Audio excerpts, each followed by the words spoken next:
Hello, good morning. Hi, everyone. All right, my name is Jalan.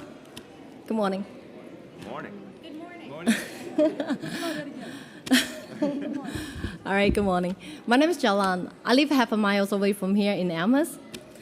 I live with my family, my husband, and my 3 younger children. Abby is 9, Ella is 7, and Alfred is 5. All my children, they attending the pre-K programs here in the neighborhood. They love it. We love it. It's not because they are free. Because they learn a lot from the pre-K programs here. They taught them a lot. Okay? But they didn't teach the STEM program at the times when we attending the pre-Ks. And I recognize it's very important for the kids they having this STEM program in the pre-K at the younger age. How I found it out? Because I took them to here, the science hall here, every Sunday, because they're offering the free admission here, Sunday and Friday. The kids, they learn a lot through these activities. Here, there, everywhere, this place, they're offering a lot of programs. After seeing how much they're learning from the STEM programs, I think it's very important for them to having this program in the youngest age. They learn a lot. That's why as a parent, we are more willing to pay extra for them to send them to the STEM programs out there. And now we feel so thankful and grateful for the mayor to bring out this program to the community. It's not we save a lot of money, but for the kids, it's a great opportunity for them to learn all this program knowledge at the youngest age. So again, we feel thank you to the Hall of Science, and we feel thank you to the mayor. Thank you so much. And now we introduce our speaker, Teresa. Thank you, guys. Thank you.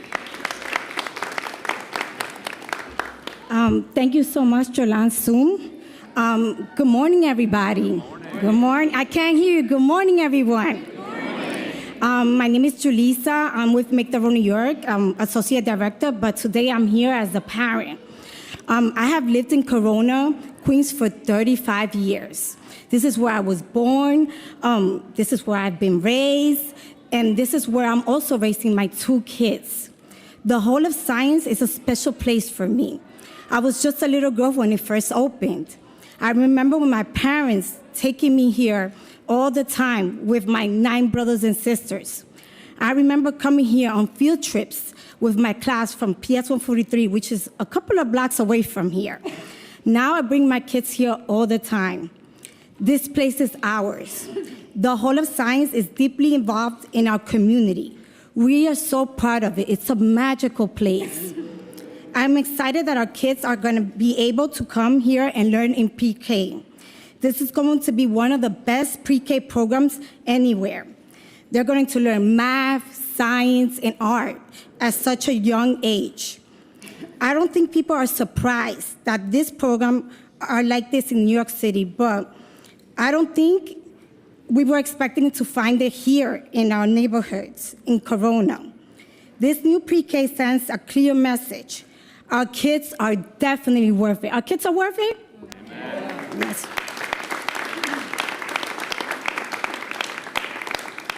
I know what it means to have families here.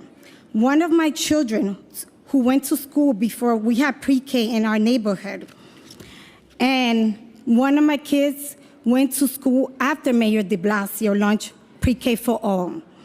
I cannot tell you what a difference it's made. My youngest one has special needs. He got services early. He blossomed. Today he's in 2nd grade, learning in the same class as his peers, and only needs speech therapy once a week. He has improved so much, and it all started with pre-K. I want for everyone in my neighborhoods to benefit from this. And I'm so grateful to be here in the New York Hall of Science and to our mayor for making this happen. Thank you. And now it's my pleasure to introduce our mayor, Bill Deblasio. Thank you so much. Thank you. Thank you. Please come on over. Take a seat right there.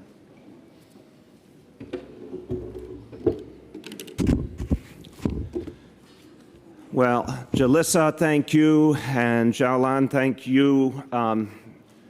You both spoke so beautifully about what this means. And I want to just emphasize to everyone, parents make all the difference, not only in their children's lives. And I always say, we as parents, we're the first and last teachers of our children. We as parents are the first and last teachers of our children. But parents also get involved. And these two parents are a great example, and a lot of other parents with us here today, and thank you to all of you, that they really wanted to see the best for their kids. They wanted these STEAM programs.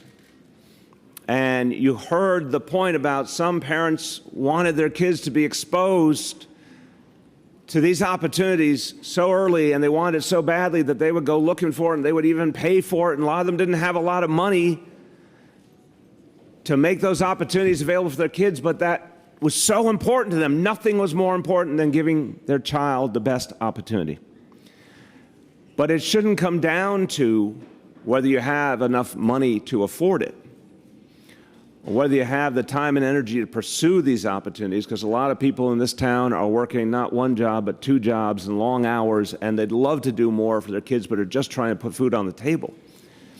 But what these parents did was they worked hard to make sure that this opportunity was available for all children for free, so that every family could benefit. And that's what we're here to celebrate today. We're here in Corona, and you go walk around the streets of this community as I have, you see a wonderful community of hardworking people, a lot of working class people, a lot of immigrants. This is by no means a privileged community. It's a community where parents feel deeply that they want the best for their kids, but they don't have the advantages that some other communities have economically. But nonetheless, what's being announced today is literally world class. This is as advanced as it gets, as high quality as it gets. This is STEAM programming at the pre-K level, as early as we can reach our children. This is going to be one of the very best programs in the nation. And it's not happening on Park Avenue, it's happening here in Corona. So congratulations to all of you.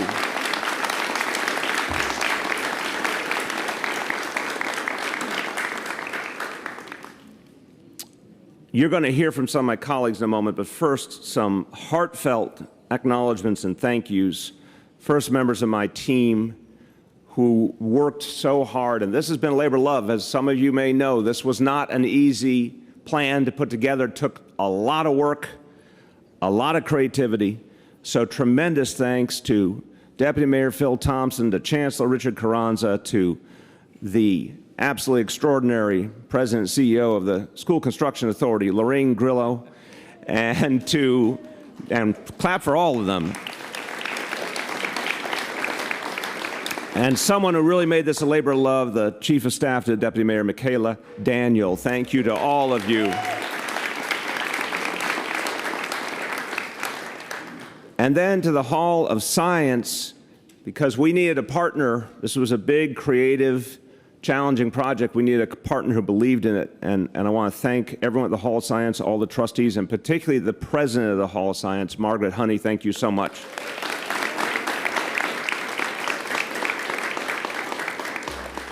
And then I think we got an example just a few minutes ago, for all of you who were there, that education can be fun. First of all, my teachers did not dress in costume on Halloween back in the day. Things were a little starchier back then, Richard. And we didn't get to do stomp rockets. I would have really enjoyed stomp rockets. I'm feeling deprived right now. We didn't get stomp rockets, but these kids do, and they deserve it. And you could see the extraordinary enthusiasm and energy, and you can see how it's like sparking their sense of learning right away. They kept wanting to make their stomp rocket better. That's in this case, a 5-year-old, but you're going to be seeing it with 4-year-olds too when this opens. Imagine they're thinking about how to make their rocket work at that age. They're thinking about the physics of it. They're thinking about the construction. all of those ideas are blossoming from the beginning. These are kids.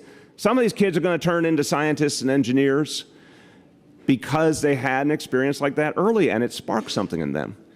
So I want to thank all the educators here, the Superintendent of District 24, Madeline Chan,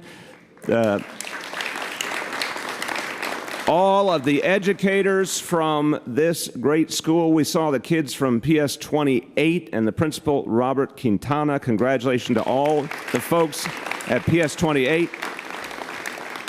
Very groovy teachers in their costumes. And again, all the parents and community leaders who believed that STEAM education was the right way to go, and they fought for it and worked for it, and thank you all. Now, Stomp Rockets. Let's go back to Stomp Rockets. Just absolutely captivated by the Stomp Rockets.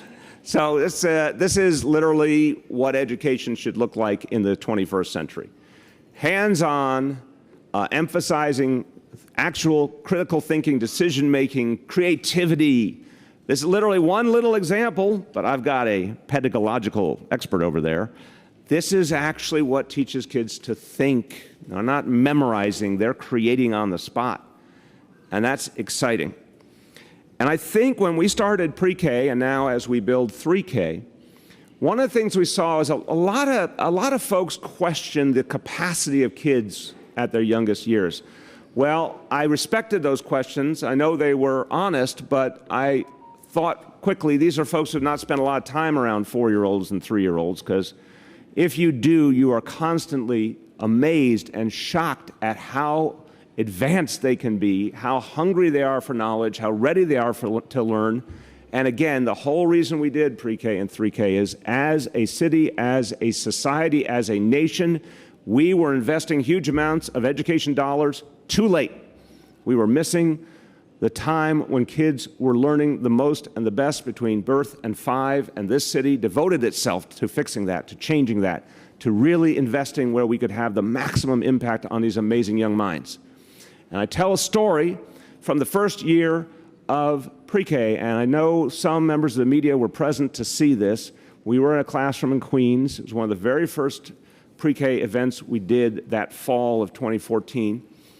And Carmen Frenia and I read a book. We read Hungry, Hungry Caterpillar, The Very Hungry Caterpillar? Very Hungry, I'm sorry, Very Hungry. I got the title right there. Very Hungry Caterpillar, which is all about the development of the caterpillar. And kids were really into it. They were on their mat in front of us, and a lot of them were engaging. We were asking them questions. They were all responding, except this one kid in the back seemed totally uninterested and just didn't engage. And we sort of say, everyone, you know, what's this color? What's this number? And this one kid just like wasn't having it.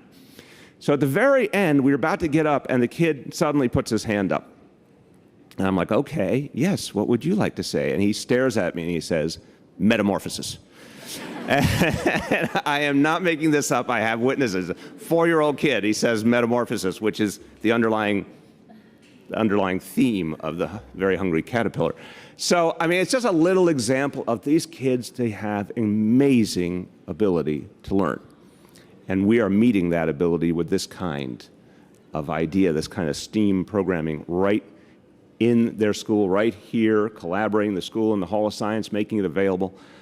It's going to have an amazing impact. And we know now, and I'm always someone to say, test scores only tell us something, but we do know from what we saw with the state test scores some weeks ago that pre-K is helping to narrow the achievement gap.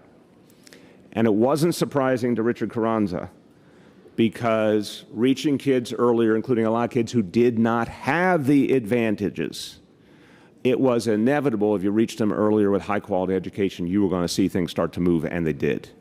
So this is going to be another part of it. This is, again, going to be a reminder that every child is going to get the highest quality education early, regardless of zip code and regardless of how much money is in their parents' bank account. That's what we are devoted to. So one other thing to say on this, a great piece of this whole effort, and again, thanks to all the parents who worked so hard for this, was to really bond the new pre-K center and 3K as well, the new early child education center, to the Hall of Science. and to make sure that kids would have a lasting relationship with the Hall of Science even when pre-K was done. And so part of this plan is to give every family of these kids a free family membership to the Hall of Science. So that's going to be great.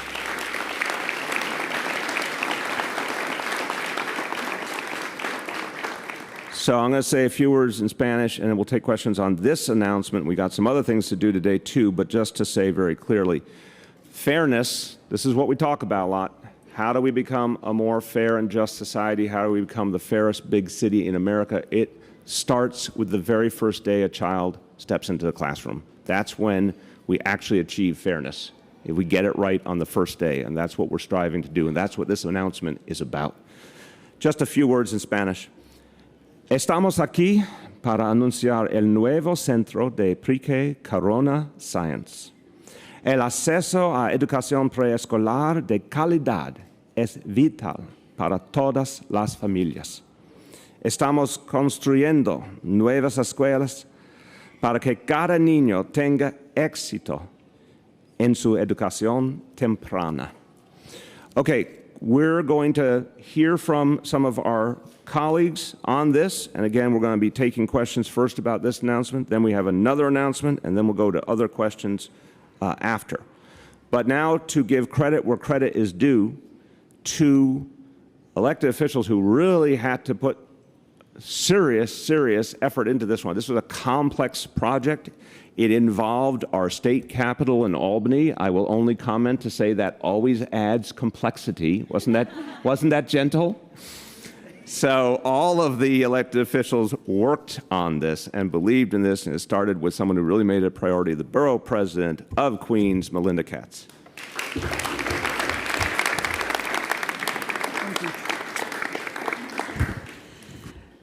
I love when the mayor is subtle, complex. Those of you that know how difficult it was. It took a lot to get here.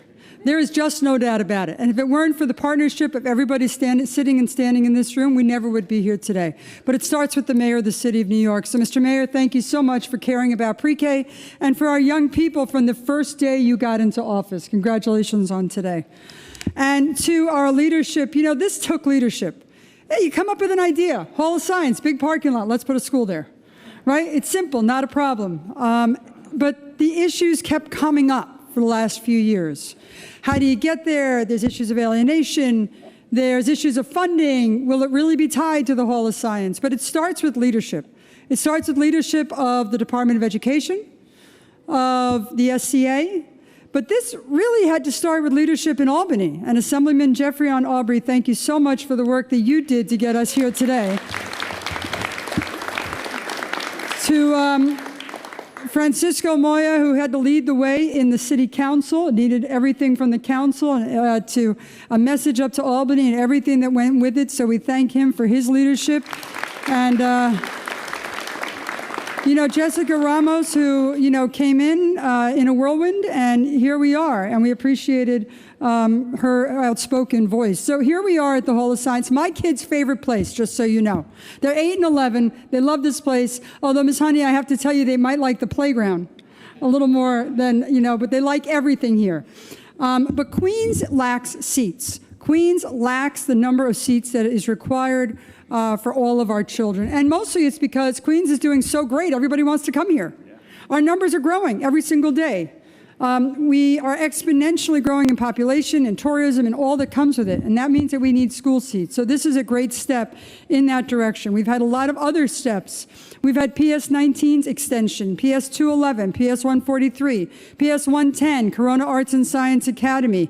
It is amazing how much this district has grown in school seats, but it's because the community's growing, and we love every single minute of it. I, too, had a child who did not get the benefit of Mayor Deblasio coming in when he did. I had to pay for pre-K. And my second child got to go to pre-K for all, and it was an amazing experience every single day. I truly saw the difference it makes when a child starts early, starts with science, starts with other friends in the social atmosphere, lets me talk to the teachers who are with him every single day so that I can get some insight and guidance on how my kids are doing, because that guides them for the rest of their life. And so we appreciate the Department of Education. We appreciate everyone that was involved here today. It was not simple, but it was worth every single step of the way. Congratulations to the community.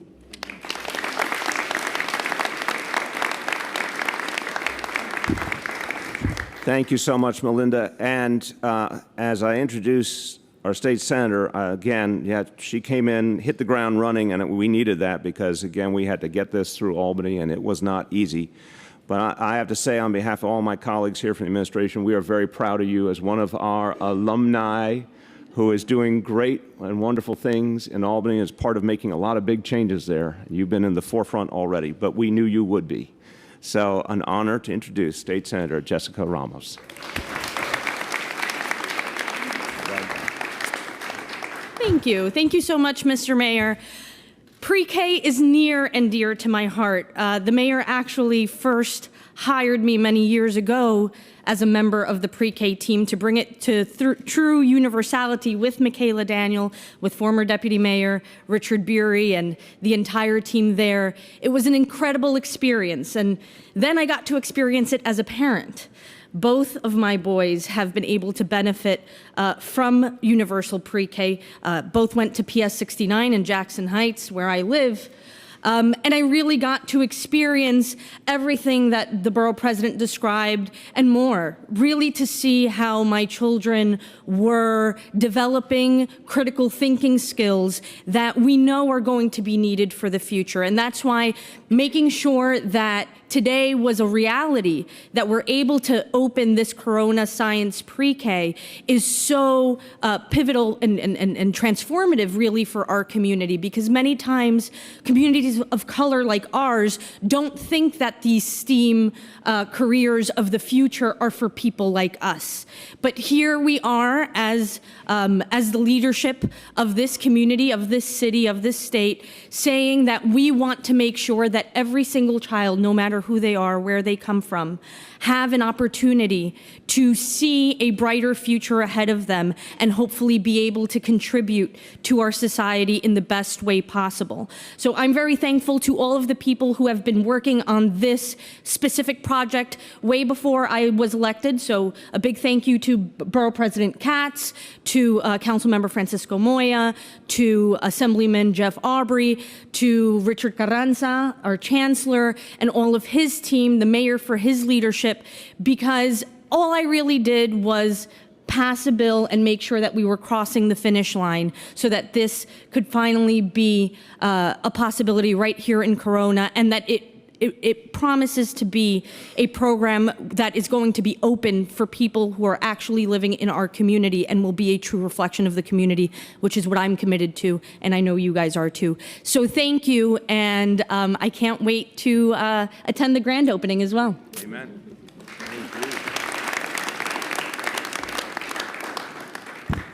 I find that very modest of you. All I did was pass a bill. Actually, it was pretty important to pass the bill, so we're really happy you did.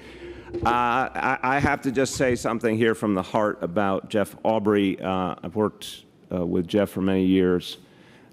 He is in this work for all the right reasons, a true son of this community who just gives back and gives back. And he believed this had to happen. I want to just make clear everyone understands. He believed this had to happen, and it almost, on more than one occasion, looked unreachable. But we reached it because of Jeff. Everyone deserves credit, but without Jeff, we're not having this conversation. So Jeff Aubrey, Assembly Member.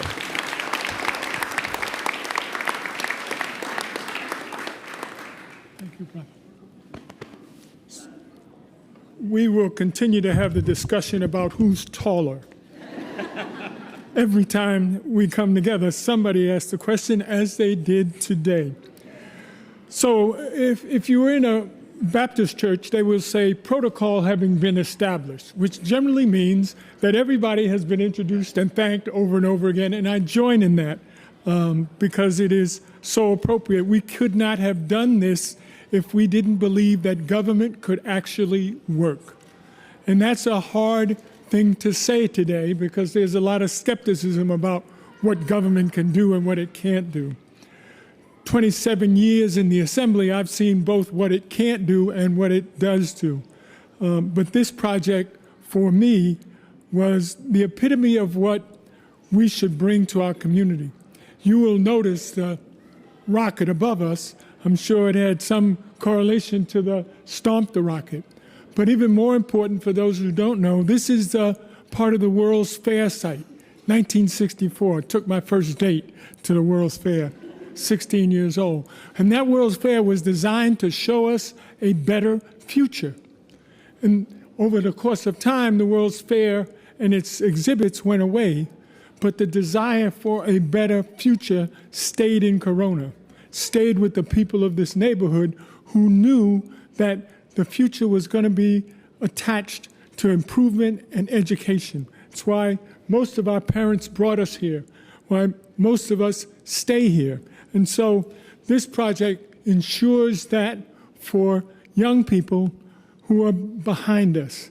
And if we don't care about the young people who are behind us, then what do we care about?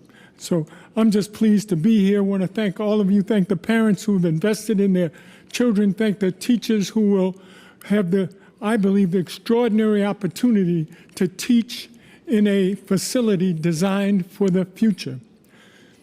Just the last thing, I gained my love of education from my parents, who believed it was everything. But it got deeper because one of my first jobs, I taught in a prison. And I was in a prison in New Mexico teaching, and I realized that most of the problems of those people stem back in some way to their childhood and all showed educational deficits. And that we worked on those deficits as a part of helping them rehabilitate, to habilitate some of them. And then I came back to Corona and worked in a place called Elmcourt, not far down the street, and headed the education program there, and saw the same reality that people who had been left out, fell out, were thrown out, all had educational deficits, and that if we didn't do something to correct that, we would never be able to solve these problems. So this is a way of prevention, true enhancement of young people's lives, and I'm delighted to have been able to do it. Thank you.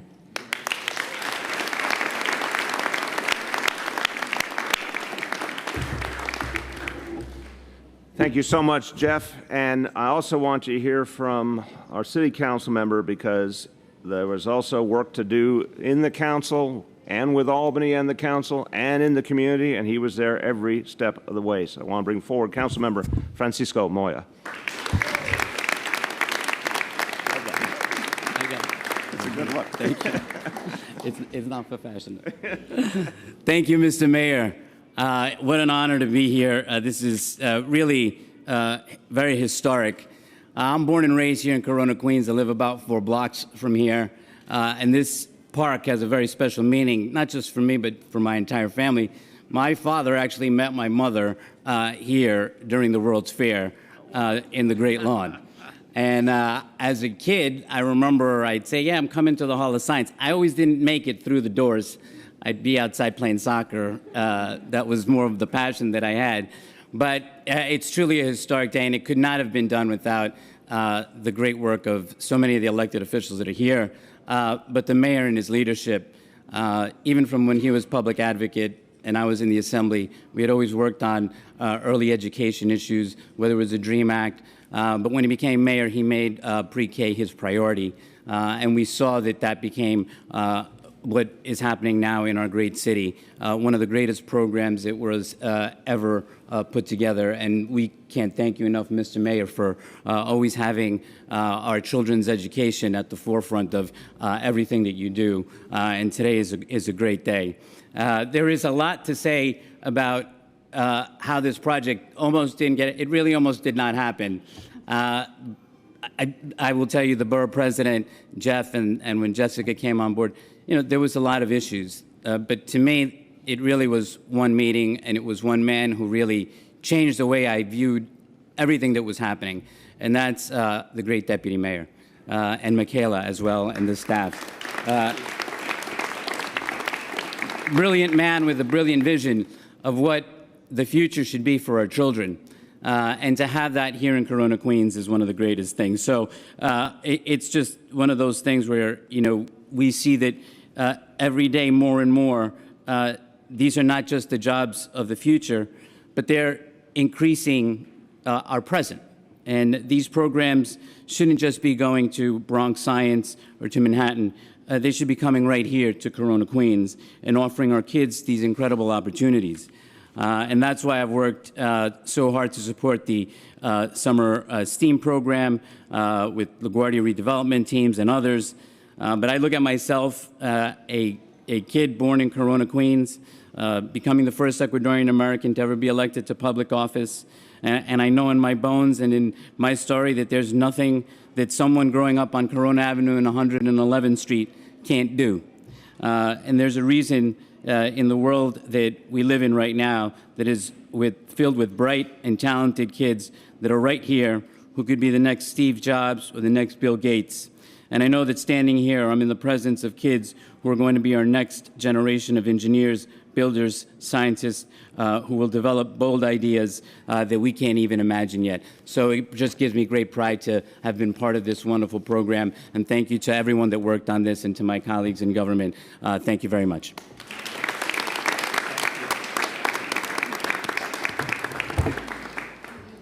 Okay, we are going to first take questions on this announcement. Again, we're going to then have another announcement. We're going to take other questions.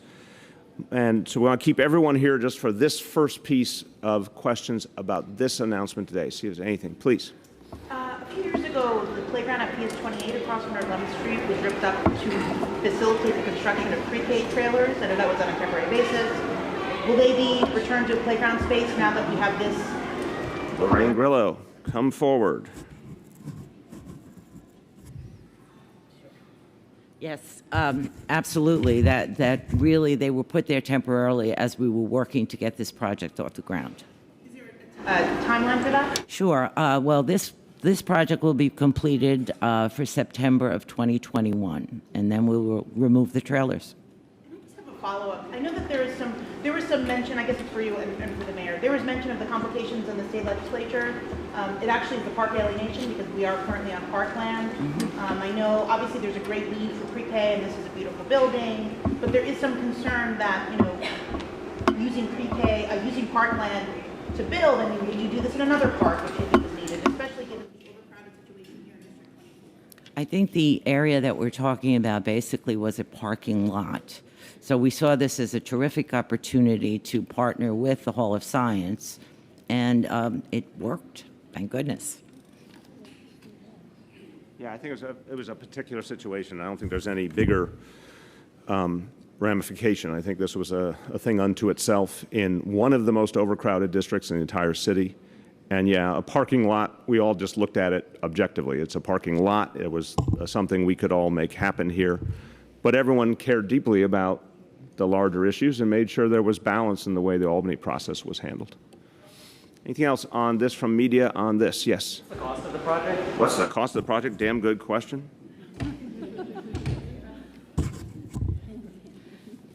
The project will cost $42.4 million. I was also wondering, this brings to mind the last big ambitious project in Queens that got a lot of fanfare was the Hunts Point Library. And that opened shortly after it opened. It's a little apples and oranges, but I think, maybe an average creator Senate will think, here's another big ambitious project. How do you make sure it doesn't have the same problems the Hunts Point Library did right after it opened? Yeah, sorry, that's what I meant. Leaks, cracks, etc. ADA issues. Okay. The ADA issues. The Hunters Point Library, as I understand it, I've recently become commissioner of the Department of Design and Construction, who was responsible for building that project. That was designed many years ago, a number of years ago. The ADA requirements have changed over time, and yes, in fact, that building is ADA accessible. However, in a school, we make extra special or extra effort to make sure that it is accessible for every child and for parents to make it open for them. As far as issues, as far as the construction is concerned, again, those are all going to be resolved. In every construction, there is something called punch list, little adjustments that have to be made, but they're being made as we speak. And our history at the SCA has been that of building absolutely beautiful, functional, and efficient buildings. So I expect that this will be the same. Okay, let me see if there's anything else about this announcement. Yeah? I have a broader question about the pre-K program. Yeah. A lot of students, 4-year-olds with special needs or IEPs, they sometimes have to travel really far to go to school. Is there ever a plan in the future to increase the number of inclusion classes or special needs programs within pre-K to make it truly universal for all students? Richard, come on up on that. I mean, look, I'll do the big frame as the layman. I think the broader goal, it's been here for years and is the right goal, is wherever you can use an inclusion approach, you should. And I think we're finding that inclusion can reach a number of kids who maybe in the past it was assumed couldn't. And where you're doing that, you're obviously right there in the community. I think we've also are finding with some special needs, and I think for kids on the autism spectrum, this is a good example that public school programs are working better and better, are being refined. So, if it is a need for a specific program, yeah, there's travel, but that's for a kid who really needs that choice. I think those are sort of the basic philosophical parameters, and then we do our best to match people, but you take it away. So well said, Mr. Mayor. So pre-K and 3K gives us an extraordinary opportunity to intervene early. And so as we've promulgated the programs across the city, we've also, based on the needs, established the programmatic strands within those programs. So as we have needs, the first option for us is always to have students in the least restrictive setting, which is almost always in the general education classroom. And in a pre-K classroom, it's particularly advantageous because it's so much play-based, it's hands-on, it's experimental. So it gives us a real opportunity to have students served in those environments. As the mayor did say, as students need more restrictive types of programs, those are located in very specific areas. But even there, we're really working to make sure that we have those programs geographically distributed so that we are cutting down on the travel time for students and for parents. But again, we want those to be the exception rather than the norm. Thank you. Yes, please.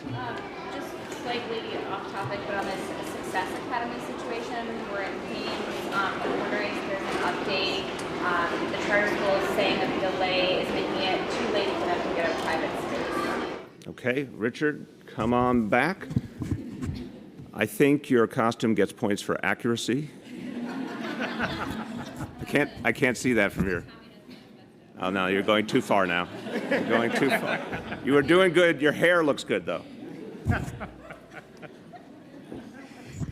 So our Deputy Chancellor Goldmark is also here and can answer more specific questions, but there is a process and there's an engagement process that we've engaged with all of the communities, not only the Success Academy community, but also the communities of the schools in which there could or could not be space. So we are right in that process. We've been communicating and meeting with Success Academy officials on a regular basis. They know the timeline, but our goal is to make sure they have the space that they need in the appropriate amount of time for them to open on time. Last call. See if there's anything else. We've got the Chancellor, so because he's not staying for the later part, I don't think. So let me see if there's anything else here. Go ahead. Do you have any updates on the Yeshiva investigation? I know there were some schools that weren't cooperating. I'll start, and Chancellor, come on over. I mean, the big summation is that after a lot of pushing, we ended up in a place where schools cooperated and real change has been happening in those schools. So I think some were much slower to cooperate than they should have been, but we got there. Yes, so all of the schools that were identified as part of the initial complaint, they all have now been visited by curriculum teams and administrators, and we've done walkthroughs. We are in a pattern right now of constant communication with the leaders in the schools. We are in the process of assembling a report that we will be delivering to the State Education Department. There's a little bit of a let's just say lots of different people at the State Department, so we're in the process now of identifying who's got point on that. Was that diplomatic? Lots of different people there. Yeah. So we are in the process right now of that communication. So the good news is we have been into those schools. The other piece of good news is that schools that were recalcitrant have now started cooperating with us. So we're making progress, and you should have some more information within the next 2 to 3 weeks. Go ahead. And another education question. So during your tenure, reading scores for 4th and 8th graders went down slightly on the federal tests that are known as the nation's report card. Do you have any response to that? Yeah, boy, does Richard have something to say about this. The federal test, it's not the federal government, obviously, but the federal test, the national test has become less and less valid. I'll put it in layman's terms. There's something wrong because this test is not reflecting reality on the ground, and that's being talked about all over the country. They need to reset that for the future because it's just not indicative of what's happening. That's my non-pedagogical answer, but you take it away. So the NAEP test, the TUDA, which is often called the nation's report card, is undergoing some changes. And I think what's important in terms of context, without getting too weedy into this topic, is that because New York State and other states have adopted the Common Core State Standards, we now have the next generation standards in New York State. What happens is that teachers across the system are making sure that they're covering what students should learn as based on the standards at every grade level.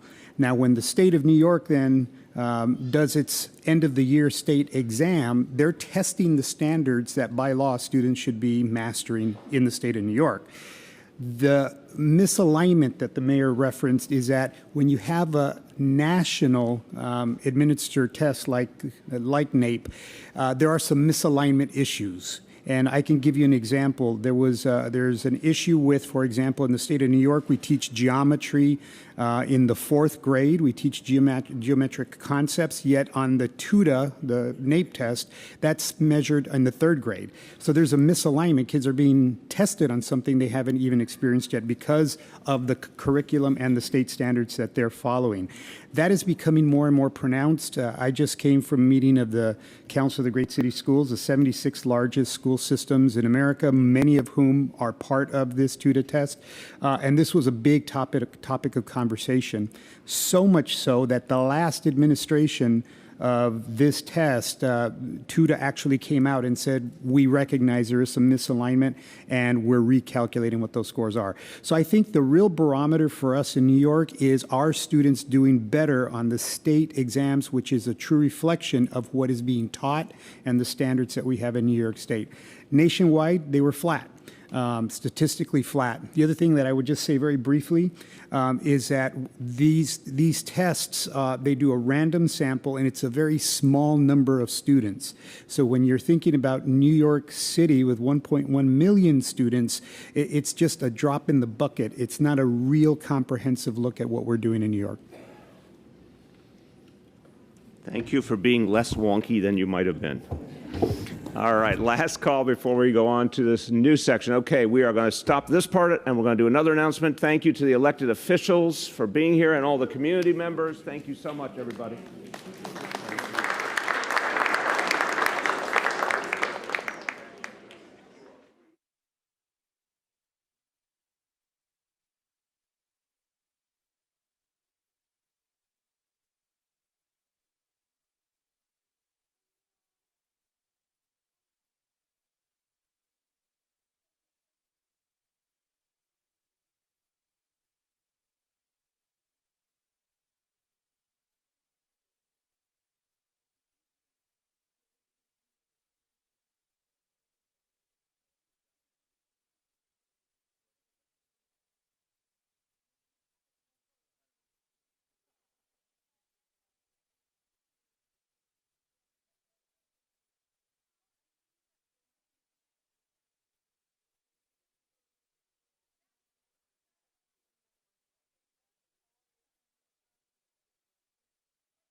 Let's get folks.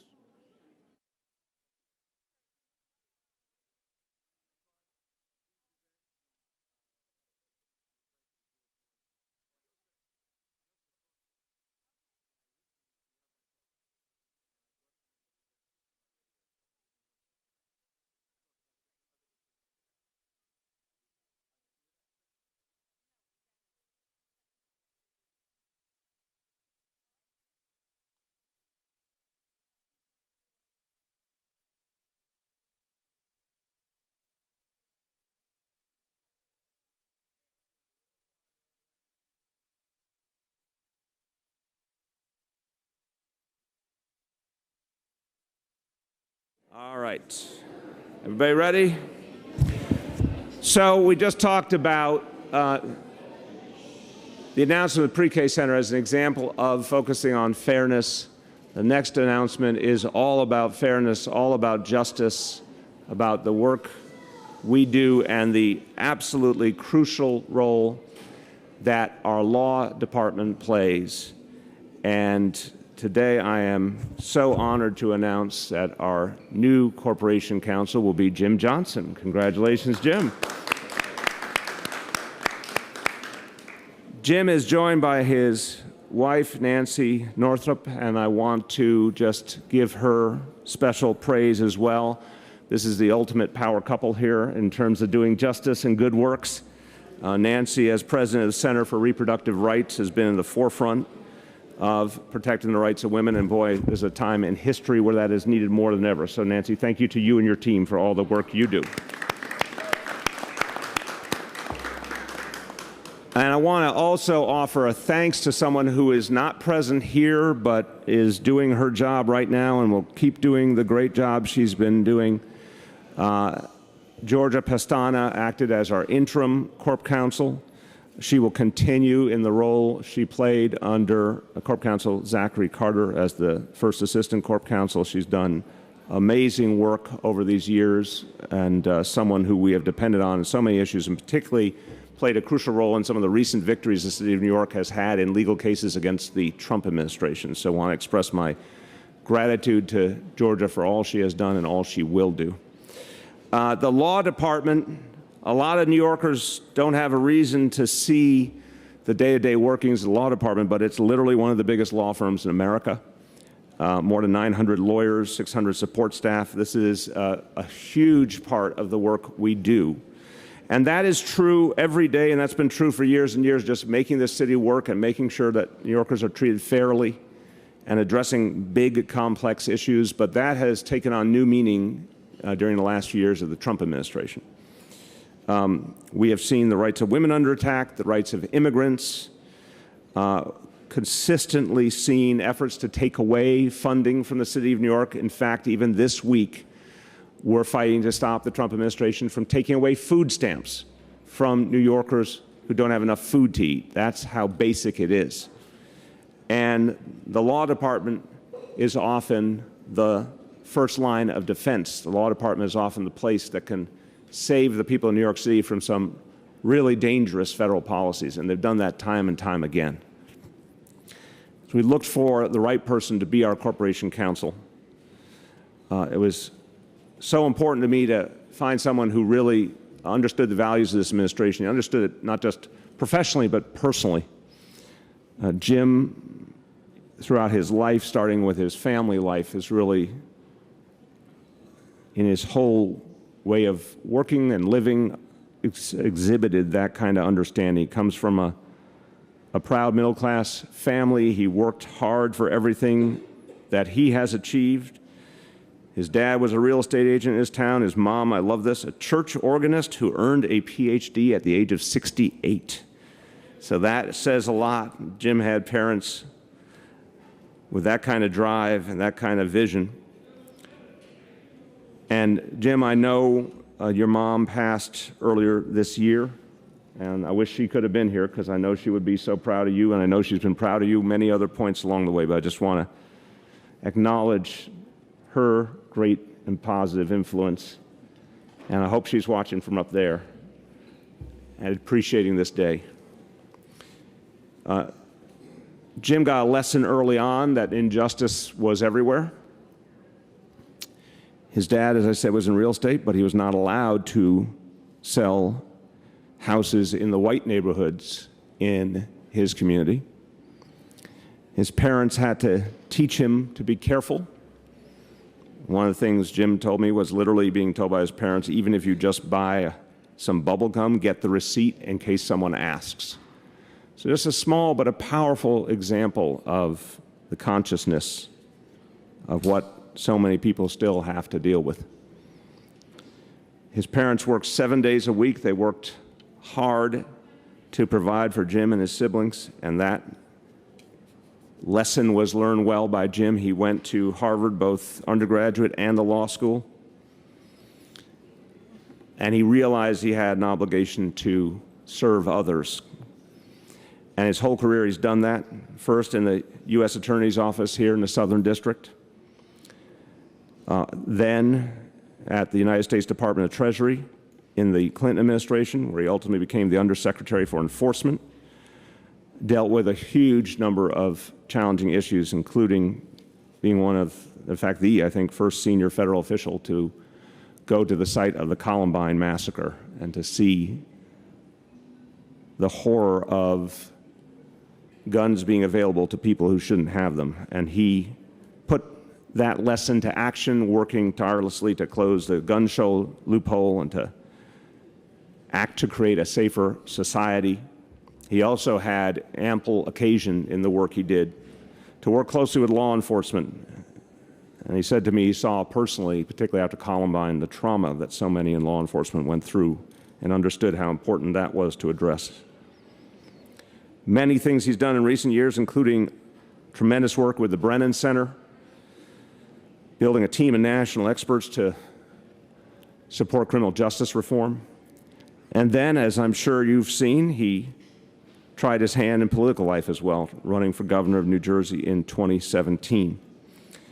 After that effort, he ended up working with Governor Phil Murphy on extraordinarily important work to help a city that's been through a lot, Atlantic City. So in every way, Jim understands why what we do in government is so crucial. He understands what these tools are. He has experienced extraordinary things and led in extraordinary situations. And I understand is our responsibility to stand up for the people of the city. And when I think about the fights ahead, and we know they will come, I know Jim is battle-tested and ready to lead the law department and ready to lead the city's efforts to resist policies that will hurt our people. Just a few words in Spanish. Hoy anunciamos que Jim Johnson será nuestro nuevo asesor jurídico. El Departamento de Leyes continuará protegiendo a todos los neoyorquinos. With that, just a wonderful addition to our team. My honor to welcome Jim Johnson.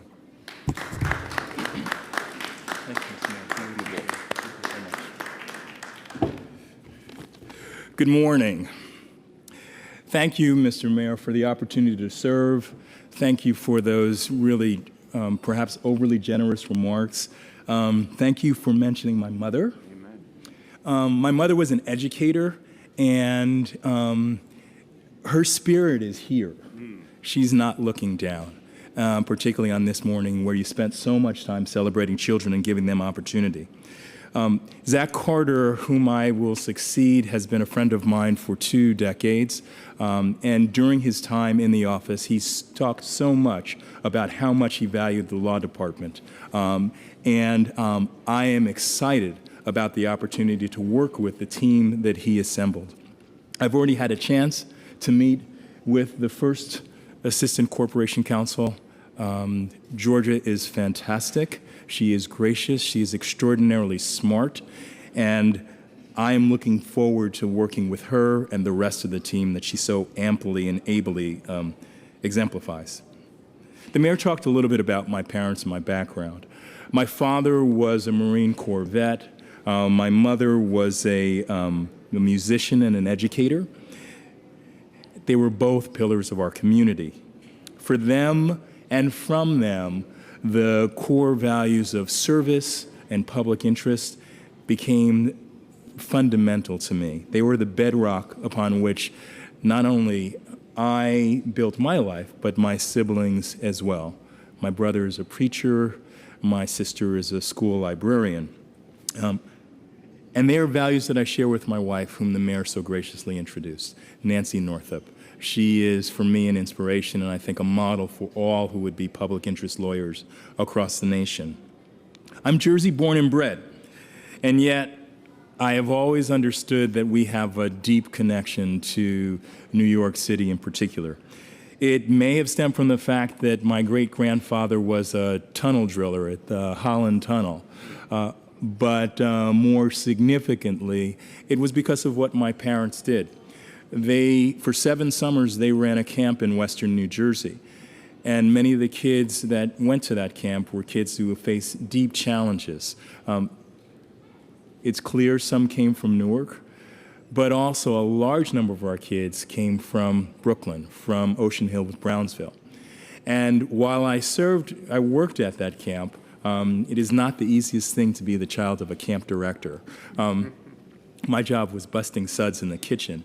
But while I worked at that camp, and perhaps to give dignity to that particular position, my dad always told me 2 things: be of purpose and serve your fellow man. And then he pointed to examples of just that.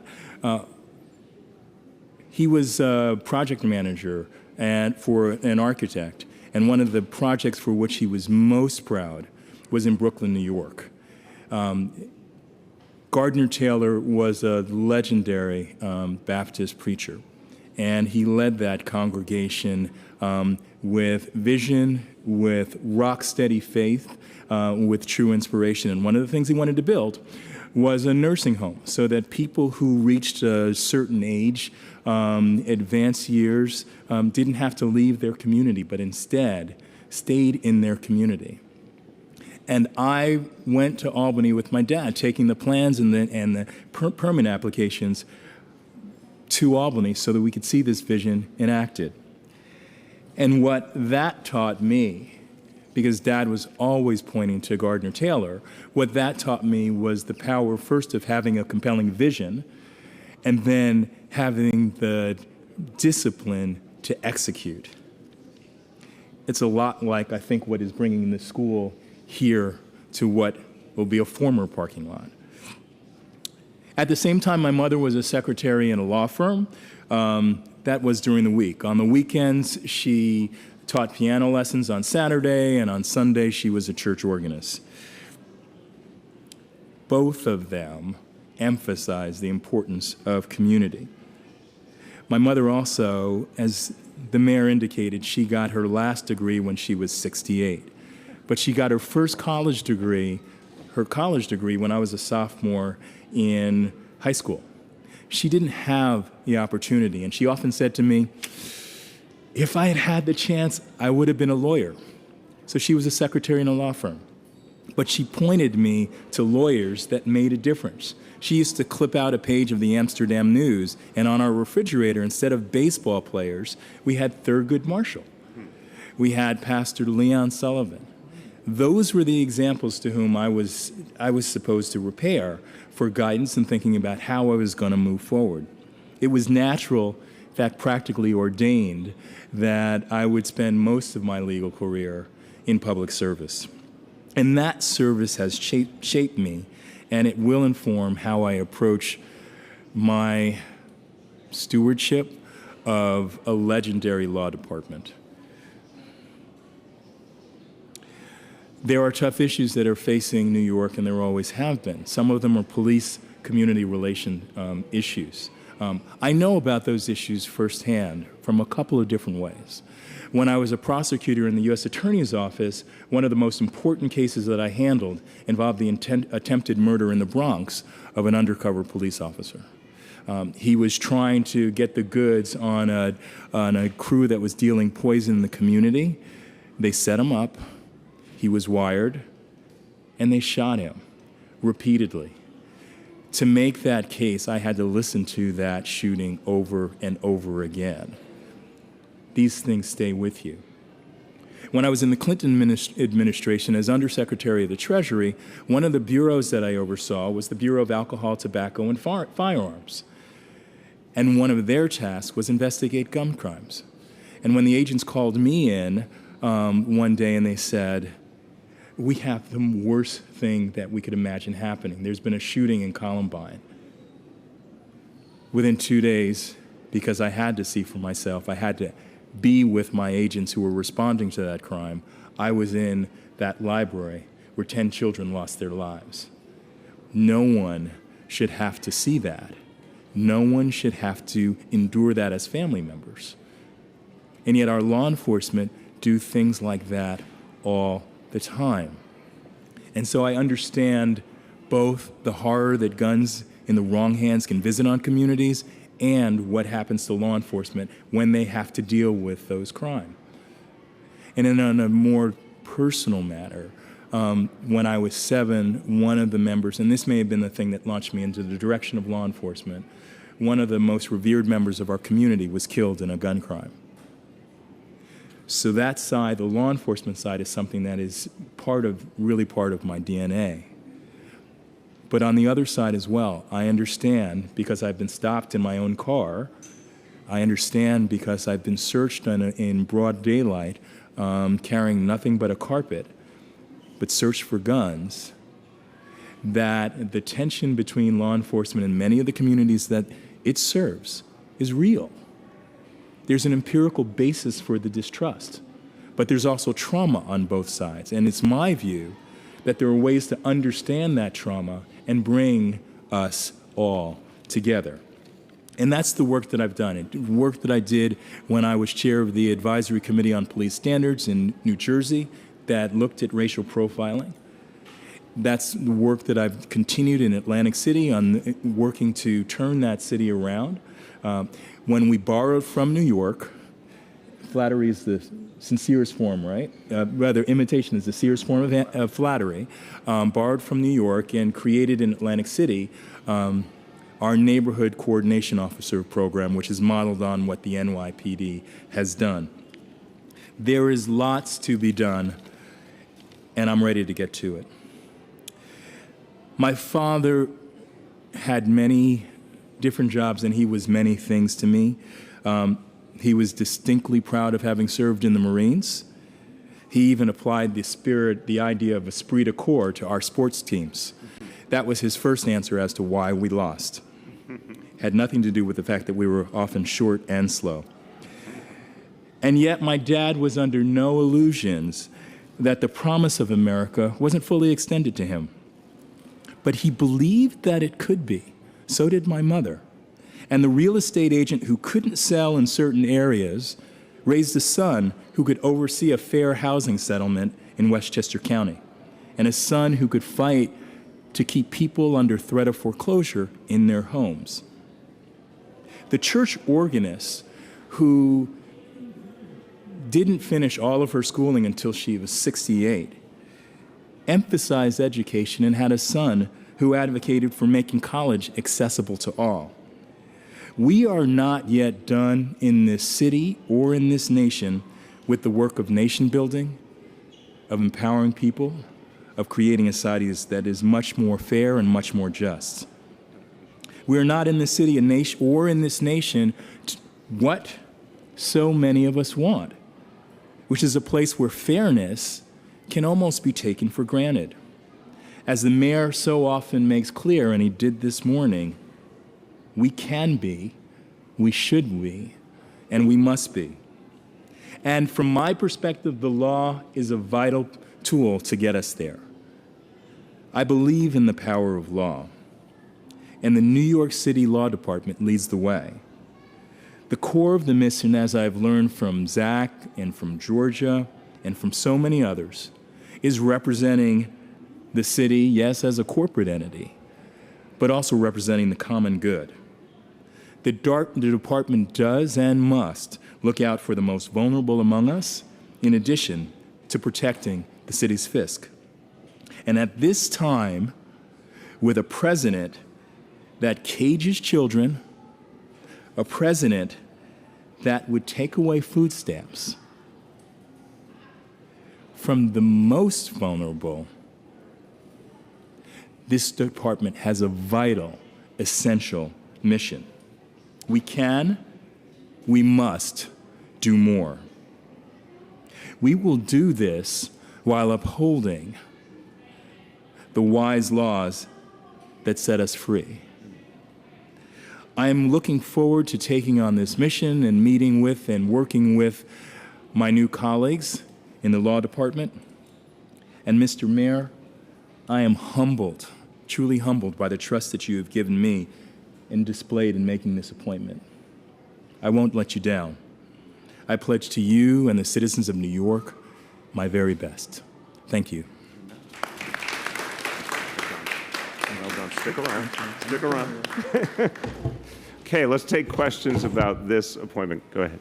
On the timing, I'm wondering if you wanted to make this appointment before the vote is counted in the upcoming election and ongoing early voting, before the charter ballot proposal where the council has a chance to weigh in on the borough council appointment. If you just want to do this on your own first. The focus here was just as quickly as possible filling such a vital position. Zach Carter did an amazing job, retired at the beginning of September. Every day since then, we've been working to get someone who's the right person for the job and get them started as quickly as possible. So that's the motivation.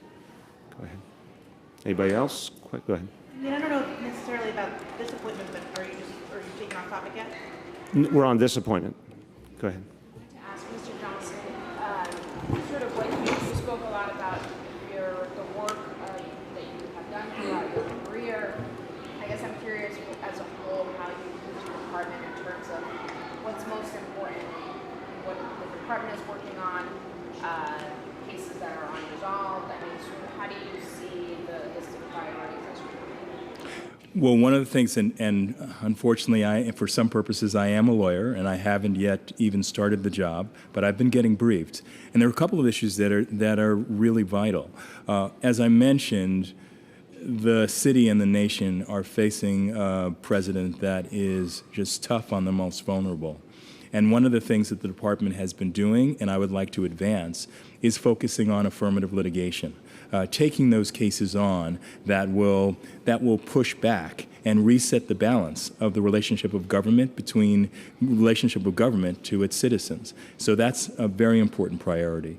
In connection with some of my other work, I have been very focused on opportunities for youth. In my work in Atlantic City, one of the things that I noted was that there are 10,000, this is very small by New York terms, there are 10,000 children in Atlantic City, so 1 in 4 citizens, and they had been ignored for years. And so creating pathways for success for the young people, which is the opposite side of working to end the school to prison pipeline.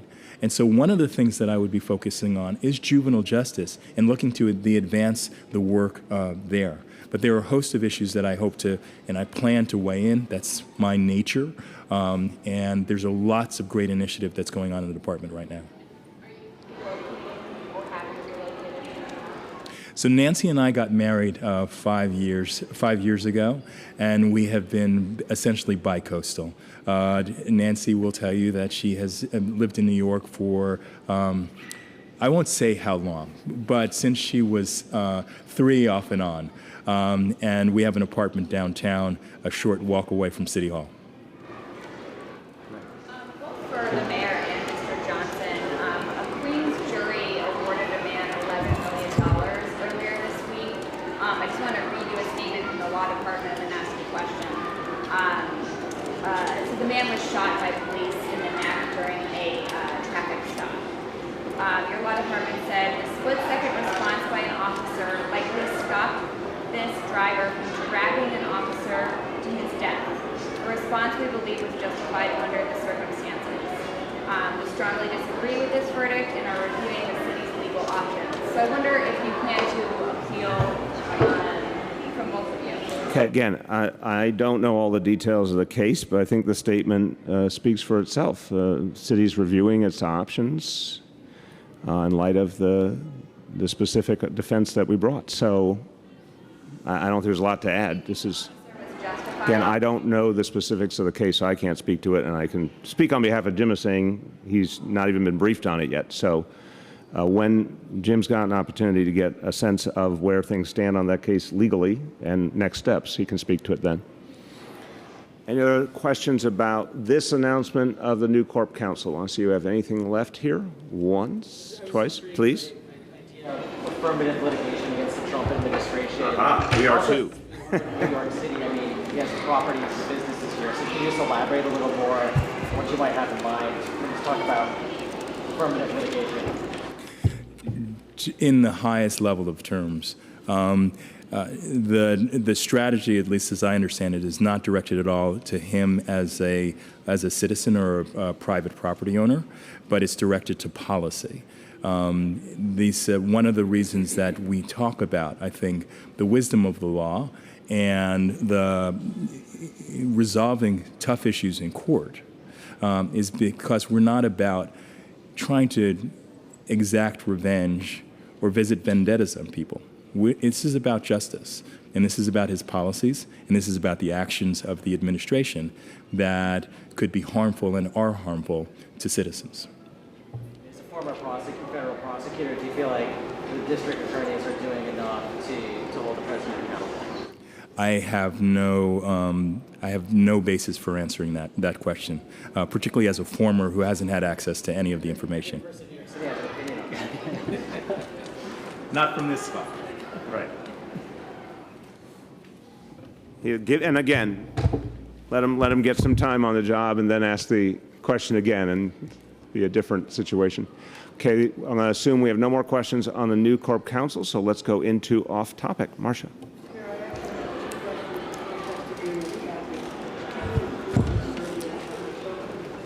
Oh, detained, yes. Yeah.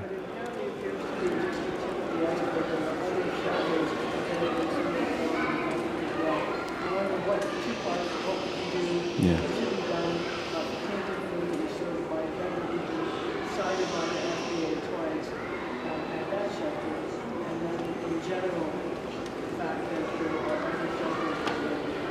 First of all, it's horrible.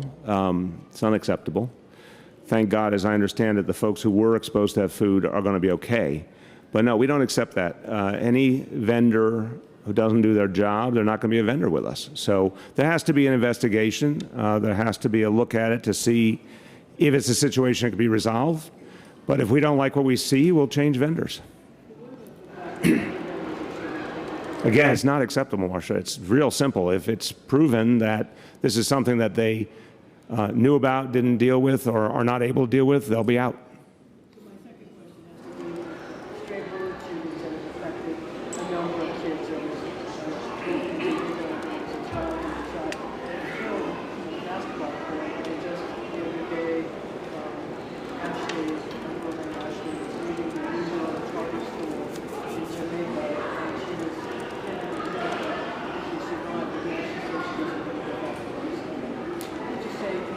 Yeah.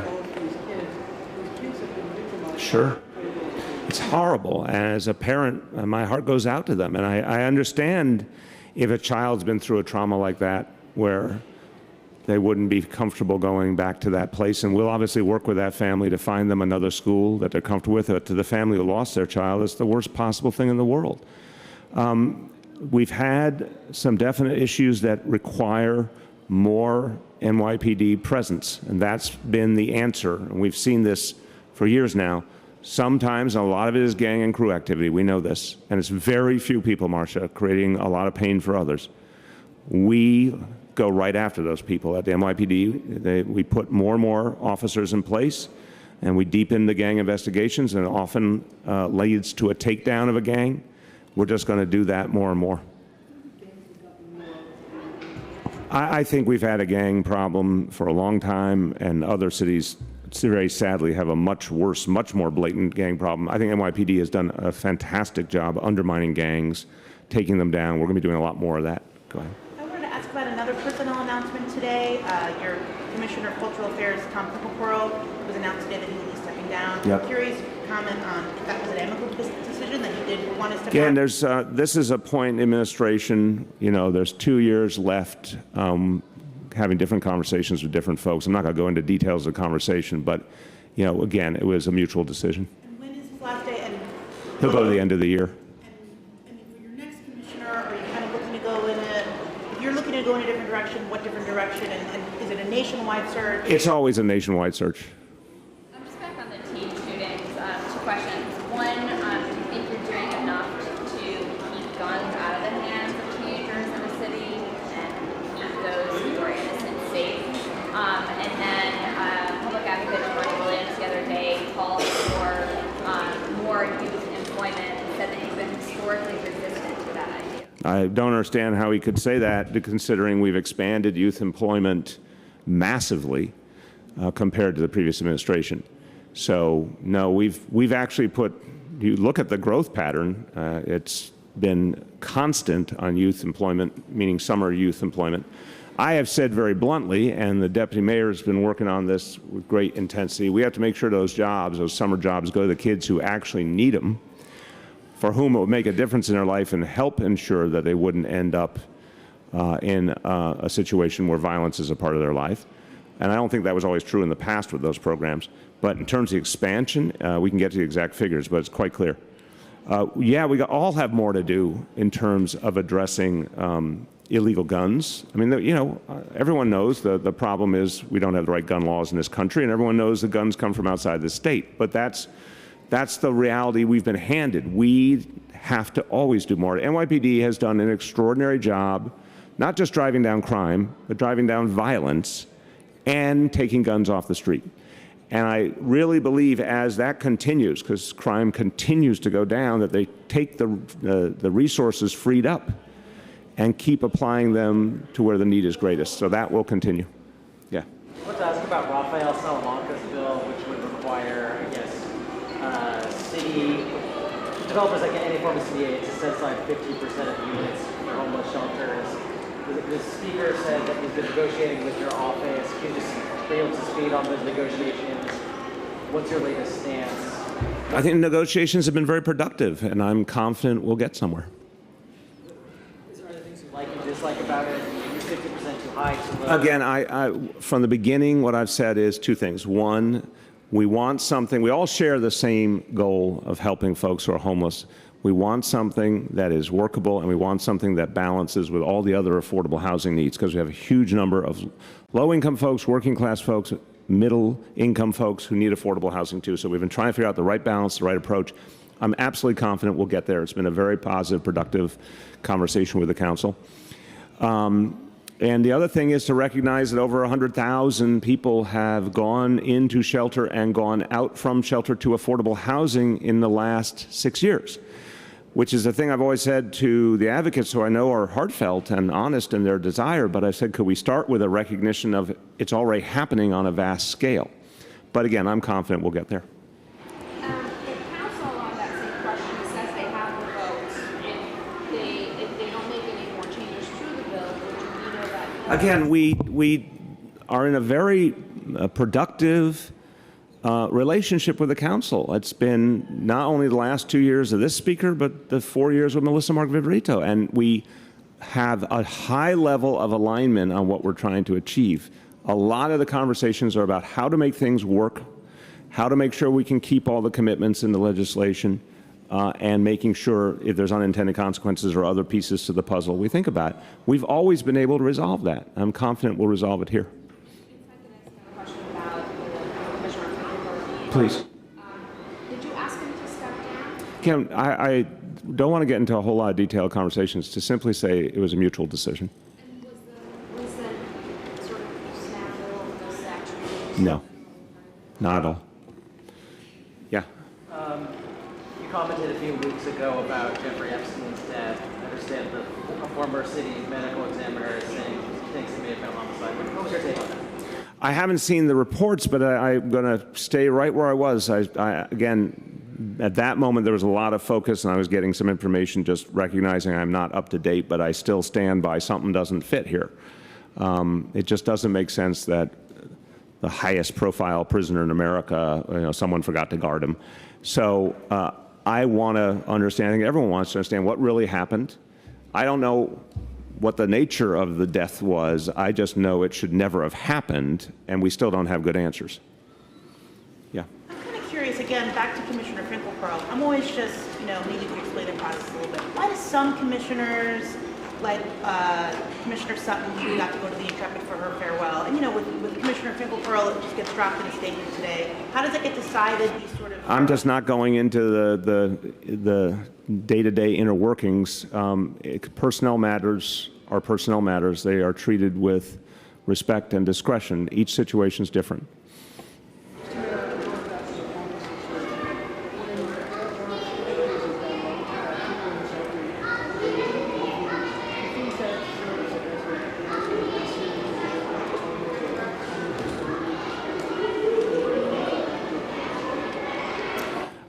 No, honestly, I think we have not had this problem previously that I can remember. And I've been working on these issues a long time. We've had a lot of other challenges, especially around security. And again, the absolute essential change there is the NYPD now supervising security in the shelters, which was not true before this administration. That's what homeless people talk about. I've not heard a point about the food previously. But to your point, it's unacceptable. We don't ever want to let something like this happen. And if we don't address it quickly, then of course it could become a bigger problem. That's why we're going to address it quickly. We need to know exactly what happened, and that, again, any vendor who is not providing quality food or breaking their contract, they're going to be gone. Mayor, Councilman King did not resign. Again, please? Councilman Andy King right. did not resign the other day during his hearing, and he did not was not expelled. Do you think the punishment that the council issued for him is appropriate and severe enough given the... Again, I think he should resign. And I say that with sorrow because I don't think it's ever something to celebrate when something goes wrong like this. But I think that's the best way to address it. I don't know the specifics of what the council had to weigh legally or otherwise, or what their internal rules allowed, so I just can't go into greater detail. I think they put forward a pretty substantial set of penalties, but I think the smart thing would be for him to just move on. So there's kind of a renewed push to get the city to recognize Diwali as a school holiday. We've done with Democratic District Leader and King, like lobbying council members, and people are talking about this December 23rd holiday that was recently enacted. So I'm just wondering if you are thinking about reconsidering your decisions. Yeah, I wish Richard was still here. My understanding on that situation we just had this year is that's not every year. That was a very specific adjustment for this year. But the bigger point here is we are at I've had this conversation with this chancellor and the previous chancellor. We're just at a very tough point in terms of our school calendar, where we have very little wiggle room in the event of snow days or other disruptions, and we have a state law that requires us to get 180 instructional days in no matter what, or you don't get your funding. So we're just, at this moment, we feel like we're out of options. We're certainly going to keep looking at it to see if there's any way to accommodate it, but that's the central problem is we don't feel we have a clear option. Every holiday is different, has to be weighed differently, but this one is about the supply problem, really. Who has not gone yet? Role at the J Street Metro Tech stop the other day. Mr. White, do you think it's possible police use excessive force? Well, look, the officer has been put on a different duty, which obviously indicates a concern on the part of the police force, but there's also going to be a careful investigation and due process, as always. I think the problem, this is something I know Commissioner O'Neill has spoken to, that you're talking about a very confined space filled with danger because of the presence of the tracks and the third rail. And so, again, I think our officers were thinking first and foremost they had to stop this situation from spreading into a situation that literally could be life and death. And I think there was a lot of urgency. But that said, officers have to comport themselves properly. So that's what the investigation is going to determine.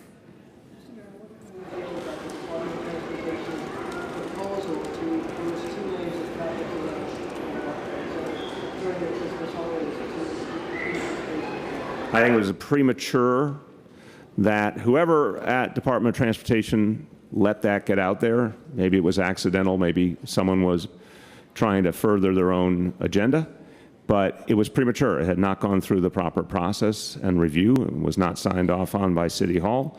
We're going to look at that. It may be a good idea, but it's just premature. Back to the Salamanca bill and the homeless set-aside. You said these discussions are productive and positive. Councilman Salamanca said on the steps of City Hall yesterday, the mayor who occupies this building behind me believes it's okay for 21,000 children to get ready for school. This morning in the shelter, Speaker Johnson said that we're treading water and the status quo is unacceptable. So that doesn't quite seem to jive. I'm sorry that, when some people, and a deep respect for Councilmember Salamanca, we know each other well, talk very amicably. I'm saddened in a moment of being a political figure, he would say something like that. He knows better. But the conversations have been productive. Yes, he is. I am not going to share that entertainment opportunity with our president. No, I don't know if that is his reaction to the, this is him trying to find a crowd he hope will be friendlier than the one at the Nationals game. I don't know if that's literally all it is to it. I have to say, everyone who is a public figure and goes to a sports event is not surprised if you're booed, but the lock him up was a whole different level. So maybe that's a wake-up call to him. All right, everybody, thanks so much.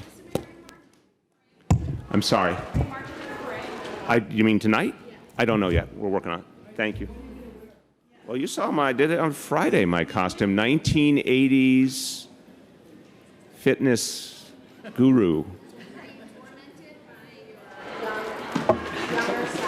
No, I think it's a sympathetic portrayal. I don't know if that was the intention, but I think it's a sympathetic portrayal. I like the hair. The hair looks accurate. That would be definitely appealing. The hair is, what it's really making me feel, everyone has their own perspective. I wish I had my hair back. That was my hair once. I'm like, where the heck did my hair, bring me back my hair? I know, what happened? Thank you. Thank you, Ghost of Christmas Past.